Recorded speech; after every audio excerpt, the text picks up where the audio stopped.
Hey, you guys, it's your girl Dennise Brown, and I would like to welcome you to Let's Talk Truth, the podcast where we speak the truth, the whole truth, and nothing but the truth. In this episode, we will be discussing life as a performing artist with our special guest, Symone. Hey everybody, my name is Olivia, known as Symone on social media, in my profession, all of that. I'm one of Denise's best friends. We met at Howard Hey. back in, I don't even want to take it back there, but we've known each other for a little while, for a long while actually. And yeah, we study musical theater together, and here I am, still best friends. And yeah, I'm excited to be on her show. I'm excited to be, I guess, the first guest on the show. Right? Yeah, you are. So you're the first guest. And I guess because most of the guests that I have are people that I know personally. Real quick, we can get into how we met. So me and Liv met in 2010, right after we graduated from high school. During the summer, we were auditioning for the Howard University dance department, and their auditions was during the summer. So real quick, so we get there for this like 3-day, 4-day audition, and we meet each other, and it's like, oh, hi. It's And like, you're oh, from Jersey, so yeah, it's like, oh, where are you from? It's like, oh, I'm from Jersey. I'm from Jersey. So like, we was just mad hype. And then once we got into the audition process, and I guess during class we started to peep each other, I'm like, oh, like she actually pretty good. And then, our personalities kind of clicked, and it's been bliss. So that's just the quick background of our story. We spent 5 years together at Howard University, and Olivia is now a working professional dancer, actress, singer, and she is also a mother. So she can get into a little bit about that, about what she's currently doing. And even things that she may have, coming up, just whatever, up to you. So first of all, get into like things that you've done professionally after college. Because, we did a lot of maintenance stuff at college. We'll have another episode where we talk about college. Okay, that's the episode I'm waiting for.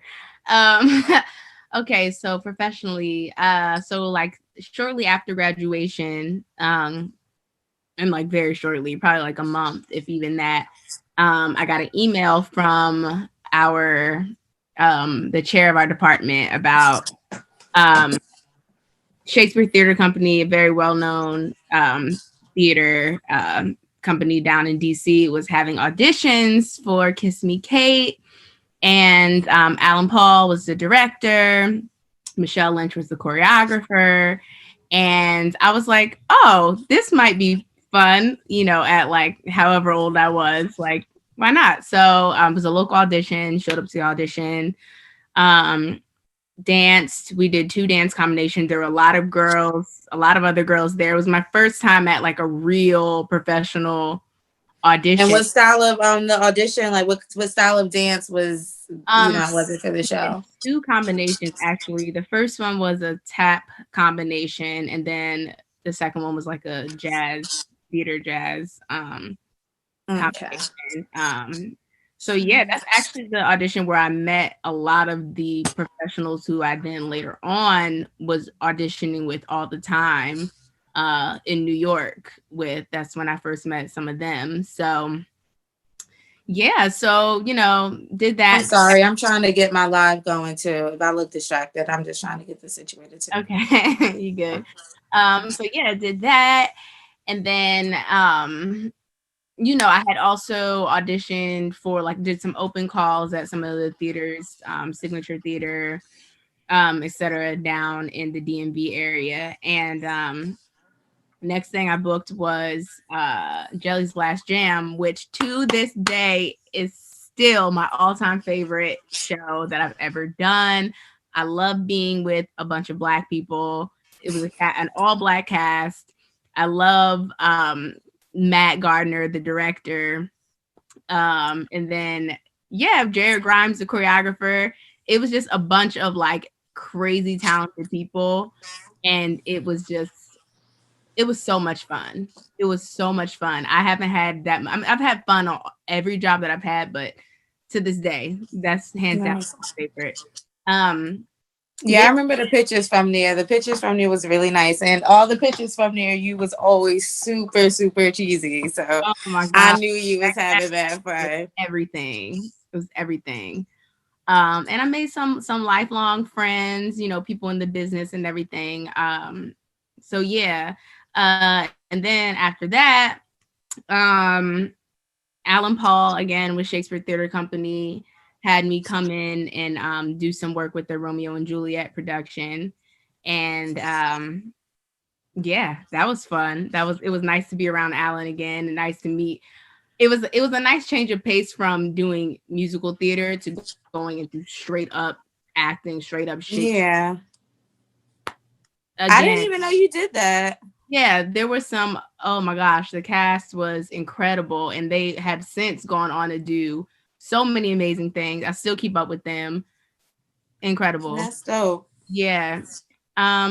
Yeah, and then I worked with Matt Gardner again doing Caroline or Change down there, which was another black show. There were a couple white people, but I loved them. They were great. That Uh was the one I came down to see. yeah. And that again, I love working with Matt.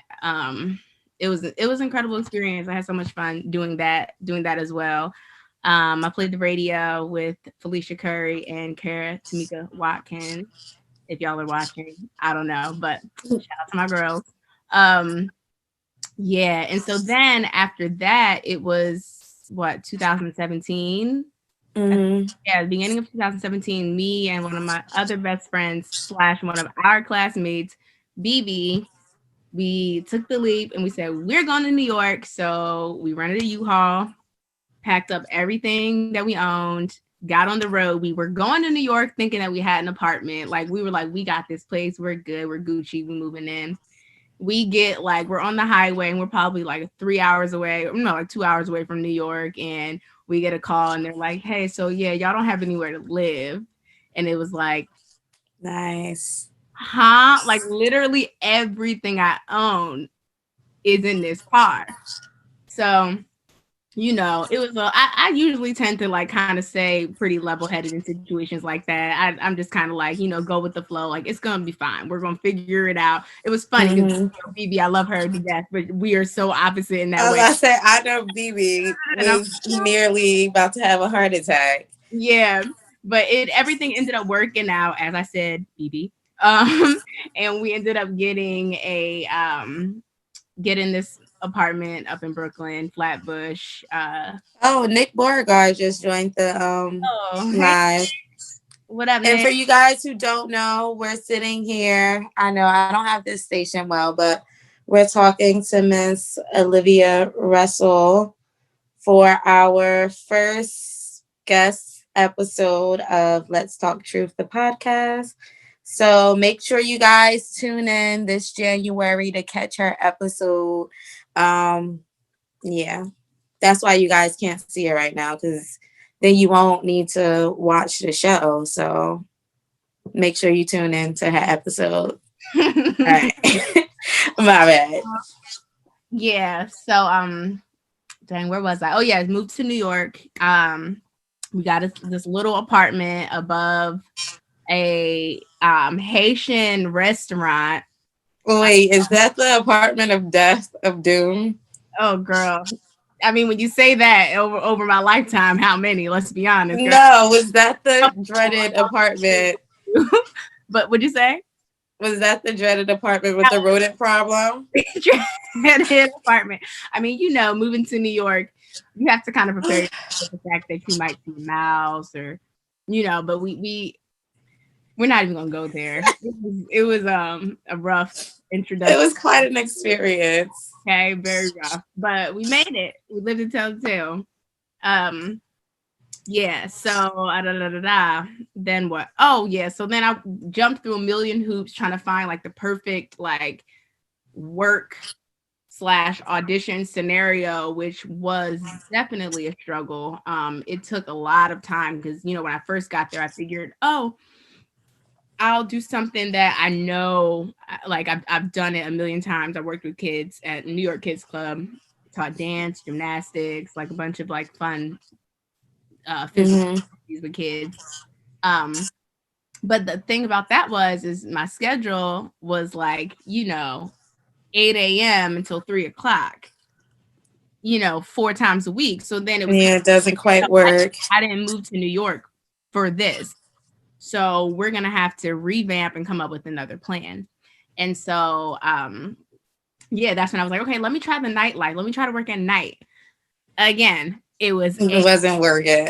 No. Because, you know, so what, you were serving, right? I was a hostess and I got promoted to be a server, and I did terribly as a server because the job was just so crazy high pressure. I just got a flashback of Carolina Kitchen. Remember we got in trouble with Carlos and we were like crying. Me and Olivia worked at a restaurant in Jersey City, in DC, together, Carolina Kitchen, and that's going to be a part of our episode about our college years. It was surprisingly stressful but we had some very fun times. We did have fun, but I just picture like those stressful nights when you said that you was a terrible server. I just pictured you just like going through Carolina Kitchen like mad flustered. Because I got better and ended up being good, but that job did not prepare me for the job that I had in New York. That there was no preparation. You didn't have to say welcome. Girl, no. It was a whole lot of stuff and it was terrifying. I'll say welcome a million times a day over doing what I was doing at that job. But you know, the manager ended up getting fired as he deserved. So moving on. So that, like I said, that didn't work because my hours were now like 4 p.m. until like 4 a.m. I lived in Brooklyn. My job was in Chelsea, in Manhattan. So I'm on the train for an hour and a half. And so I'm not getting home until 5. Sometimes I got home and literally the sun was up as if it was 12 o'clock in the afternoon. That sounds like me driving for lifts, like going home and the birds is literally chirping and up. Exactly. So yeah, it just got to a point where it was like, well, I'm going to take a nap and get ready for this audition. I did it a couple times and I was like, I cannot sustain. I'm on 2 hours of sleep and now I look bad and my brain is like not, you know what I mean? It just wasn't. So I ended up becoming a nanny, and that was the perfect scenario because I was going to my auditions. I was meeting the casting directors, doing all the things I was supposed to be doing. And then I was just going to pick up this little kid in the Upper East Side, wealthy family. He was a great kid. To this day, I'd like sometimes think about that little kid. And, you know, I was only with him like 3 hours a day. And so that left plenty of time for me to do all of the things that I actually came to the city for, actually, you know, to focus on grinding at the auditions, focus on, you know, what my goals were that I had set out to accomplish in New York. So yeah, like I said, I was auditioning real heavy, and you know, I was establishing relationships with casting directors. I was getting called in for things, and I was getting called into the private auditions. I wasn't even having to go to the EPAs and you know, it was like nice to be like, oh, so these are the exclusive auditions. I get it, you know. And it was cool. I've been in some callbacks with some fierce Broadway girls, like fierce down the wire callbacks, you know. And so then finally I ended up booking the Aladdin tour, the Disney Broadway Aladdin tour. And yeah, and that experience completely changed everything. Like everything. You know, and what's crazy is that initially I got the offer. I remember they called me, the casting director called me and was like, hey, Olivia, can you talk? And I was like, can I call you back? I'm getting my hair done. I was literally in the middle of getting my hair blow dry. And I know when I tell people this, they're like, what? You told that casting director you had to call him back? I was like, I mean, it was either that or hair blow dryer, but probably something I wouldn't do again, even Mm-hmm. though, he laughed about it and thought it was funny. And, I called him back. He presented the offer. And there were a couple of things in my mind, a couple of like doubts and other things I was considering. So I was like, kind of sat on the idea for a while. And I ultimately, hey, Malachi, he's so big. Oh my God, he's so tall. Yeah, he had to be on my business. Mm-hmm. He just wanted to see what was going on. That was all. Now he's ready to leave. Nothing. He's done. Um, but yeah, so he called me and said, hey, we want to give you the offer. I said, let me sit on it and call you back. People in the industry, friends, were like, girl, what are you doing? Are you dumb? And I was like, just listen. I got some things I gotta decide, and I don't know, blah blah blah blah. So I ended up turning the offer down. I said no, I'm not going. After I hopped from 3 different jobs, struggle busing, I was like, oh, thank you so much for the offer, but I'm actually gonna pass. And they called me back. Oh, that was the email. They called me back and left a voicemail and said, hi, Liv. This is such and such casting, and I need you to give me a call back because I don't think you understand what you're saying no to right now. So just give us a call back. Exactly. Like, are you sure? Like, you know what you're doing? I know. I mean, because I had so many other things that were in my head. Like for me, I was like, I'm really starting to gain traction here with casting directors. I want to keep like working at those relationships. And at the time, I wanted to stay in the city. I didn't want to go on a tour. I didn't want to leave New York. I felt like I'm finally got my foot in the door here. I don't want to just go immediately, Because sometimes when people go on tour, they're gone for years, And I was like, I got stuff to do here. I just got my foot in the door, Yeah. But then I prayed on it. I talked to people, talked to like mentors, people in the industry that I look up to, and all of the decisions were pretty much unanimous. And it was like, I think you should take this tour. So I ended up calling the casting director back and I said, hey, yeah, after he could, we had a great conversation and, and I was like, these are my issues and why I turned it down and blah, blah, blah. And he said, well, you just have to do a minimum of 6 months. Anything less than that is really looked down upon. So I went into Aladdin on tour thinking I'm only going to be here for 6 months and then I'm leaving. No, miss. How long were you on tour? I was on tour for almost 2 years. Every time I said in 2 months I'm leaving, I was like, I can't leave. This is the best job ever.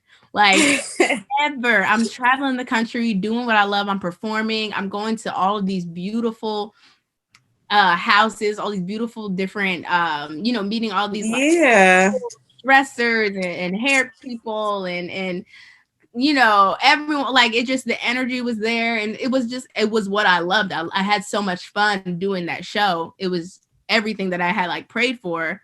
And so when I got there, I was like, and the 6-month mark hit and everybody was kind of looking at me like, so what you doing? You leaving or you staying? Exactly. And I was like, there's no way I'm leaving. And that just kept on happening. And yeah, we really like, became like I know it sounds like corny or cliche, but it was really a fam, like for real. I met some people that I love to death on that show, and even getting to work with or, establish relationship with the producer and the choreographers and, Casey Nicolau, the director, like he directs half of Broadway. Like this is a good situation, So yeah, it was great. And then COVID happened and here we are. So COVID happened. And then as soon as COVID happened, oh wait, first of all, you didn't even address the fact that part of the time you was on tour, you were pregnant. Oh, well, yeah. Okay, sorry. I thought we were just talking about the professional. Yeah. No, yeah. But I mean, because before we get into COVID and what happened at the beginning of COVID, it can't just be like, oh, Cairo didn't pop out of nowhere. Oh, so how was that? How long were you on tour while you were still pregnant? Basically my whole pregnancy. Like I got pregnant. I met my boyfriend. We were together and he was flying in and out and I was taking the vacation and we were pretty much together a whole lot. For people who were in a long distance relationship, we were together a lot. Um Ended up getting pregnant on tour. Found out the day before my birthday. I had a Beyonce themed birthday party in Houston with Michael Callahan. There was another guy, one of our swings and dance captains. We shared the birthday, and so we were like, let's throw a party together. So yeah, found out the day before my birthday. Yeah, and after that, everything just like whirlwind, but it was chill, but it was a whirlwind. You know what I mean? Mm-hmm.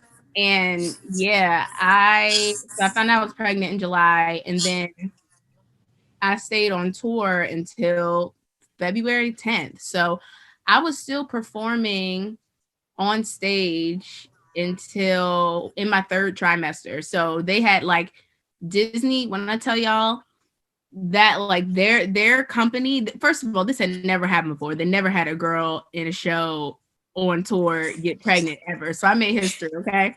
But and I was so nervous to tell them. I was like the costume designer, or she's gonna hate me so much. Like this is, you know what I mean? Like I was like really freaked out, but it was literally the opposite. Like everybody was so excited for me. They were like I told our costume lady, I was like, I thought you were gonna hate me, and she was like, "Girl, what? Like, are you crazy? Absolutely not."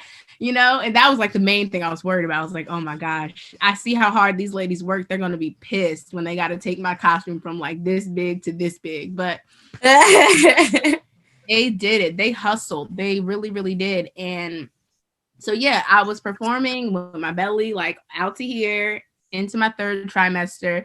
And I stopped at the end of December. And instead of sending me home, they decided, you're in the family, so we're going to keep you here. And so they let me, again, this had never happened before. They really like turned it out for me. They were like, we're going to just let you be like a glorified pit singer. And I was like, what do you mean? So basically, after December, I showed up to work in whatever I wanted. It could have been pajamas, my robe, literally whatever I wanted. And, by the time they're playing the overture, had my microphone on my head, and they set up a little square backstage for me. And whenever I had to sing, I just had to stand in that square because it was like the quiet zone. Had to stand in the square, and I just sang backstage. So I was still performing. I was still singing. Yeah. I just wasn't physically on stage for the last 2 months of being pregnant, which, was okay. I needed to, even though like, me, I was still backstage, like full out, like still just doing the dances and like doing everything I just stage and everything. So yeah. Hold on, look. Mm-hmm.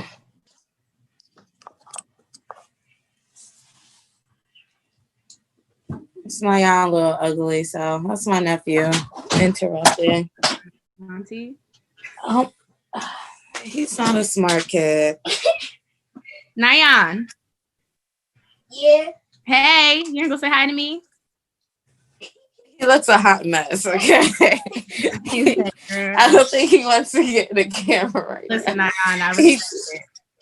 Homeschool has been a little rough on him these last couple of weeks. Listen, I get it. You ain't gotta sing. When you send your kids to school, you gotta make sure they're looking their best. When they just sitting at home and ain't nobody gotta look at them. Nope. Do what you want to do. He's been looking rough. For real. But yeah, so where was I? So you was the last couple of months you were singing backstage. Yeah, and then boom. Everyone was taking care of me. I mean, the cast was so supportive. My manager, like company manager, stage manager. I mean, they took care of me so hard. I remember there was one day where like I think maybe I hadn't eaten enough or just something. I just like felt weird. And when I tell you they had called places, and one of our Jafar understudies ran out to the store to go get me some Gatorade, some snacks, it came back with like a little care package for me. And I'm like, okay, the overture is playing and you're still back here. Like, I mean, they held it down. You know what I mean? And I use it to my advantage too. I definitely, finesse it a little bit every now and then. But I'm pregnant to get something that I wanted from them. My friends in the cast. But yeah, so then I left tour February 10th. They threw a beautiful baby shower for me and my boyfriend in Cairo. And so left February 10th and then came to Pittsburgh with my family. And the intention was I had my baby. I was set to come back in 10 weeks to keep doing the tour. And then Corona said, no, you're not going back. In fact, none of y'all going back. Y'all are all going home. And everyone's going. You go home, you go home. Everyone goes home. Exactly. Like the day after I had my baby, because I had a terrible labor. It was 3 days long. I was out of it. It was really, really bad. I had a bunch of complications before and after. That's a whole nother conversation. But yeah, after the third day, finally had the baby, and I had no idea what was really going on in the world. And I'm texting. Oh yeah, because I remember speaking to you after that, and I'm like, Olivia, we're on lockdown. Like, I was like, the world is over. I have no idea what you're talking about. Like, yeah, another one of my friends from tour, he's like, yeah, we're all still. I think were they in Austin, Texas? He's like, yeah, we're all still out here, but the lockdown Trump issue. I was like, what are you talking about? A lockdown? They're like, have you not? Because I remember finding out that she was going in labor. Wait, say that again. I said people were like, Liv, you don't know what's going on? You haven't been paying attention? I was like, no, I haven't been paying attention. I've been having a child. Like, no, I don't know what's happening. Out of my womb. Right. And then I get on the internet and I'm like, ooh. That's what happened. That's kind of how it was in the 2016 election, because I fell asleep before they announced the winner. When I woke up. Sorry. I was just gonna ask, can they see me? What? Not on live. And I mean, honestly, but from the Zoom video. Yeah, from the Zoom video, I'm going to be mostly just taking the audio off. I'm going to use a few clips of like the actual video for like promo, but when I upload it on like Spotify and stuff like that, it'll just be the audio. Okay. So like I'll cut parts out like in and out and stuff like that. So, so Corona happened, and of course, like everyone, everything is shut down. So now you have a big move that you're planning right now. So like, what's next? Like, what are you like, do you have things that you just are looking to do? Are there some seeds already in the ground for some stuff that you're planning? There's definitely some seeds that are in the ground. I've been being very strategic with everything moving forward. Getting ready to move to Atlanta with my family. My sister's coming, my nephew's coming too, boyfriend, obviously, baby, and one of my cousins. So yeah, I'm moving down there because I just, in terms of for acting, their market, I feel like would suit me a little better than New York, what I could get in New York. Like for me, it was kind of like with where I am in my career and the direction I want to go in. Which is, I want a TV, film, on camera work for sure. Mm-hmm. So I've spent quarantine in classes with casting directors and acting coaches and done a bunch of stuff that I'm really proud of, that I have gained a lot from, even in these last 10 months. So yeah, sorry, I just got a text. In the world, my friend just asked. It's really loud. And it like lingered for a second. My bad, y'all. Um, but girl. Okay, sorry. She threw me off with that question. Anyway, so yes, moving to Atlanta, and that's happening in January, and I'm very, very, very excited. Like I said, seeds are planted. I'm starting to establish some connections and stuff like that. So I'm very excited for me to make that move and to see. Oh, I know what I was gonna say. I was saying when I was figuring out, when I realized I don't really know if New York is the place that I want to be. I love New York. I got great things out of New York, but I'm like, for what I want to do, I think I need to shift my market a little bit. So it was like a LA or New York. And I thought back, I remember in undergrad, like right when we were getting ready for graduation. I don't know if I feel like she did this with a lot of people, but Professor Bay called me in her office and she said, okay, I have a question for you. And I said, okay, what's up? And she said, New York or LA? And I was like, I don't know because like da, da, da. And I'm like talking and pulling out whatever these points. And she just looks at me and goes, LA. She said, you need to go to LA. And I was like, but at that time I was pretty in my heart set on New York. So I started explaining to her all the reasons why I thought New York was better. And she was like, okay, I still say LA for you, but follow your heart. Right. So fast forward post COVID or during COVID, I'm like, okay, New York or I'm sorry, LA or New York. I don't know. And I'm like, New York, I don't necessarily think that it would serve me to go back to New York right now.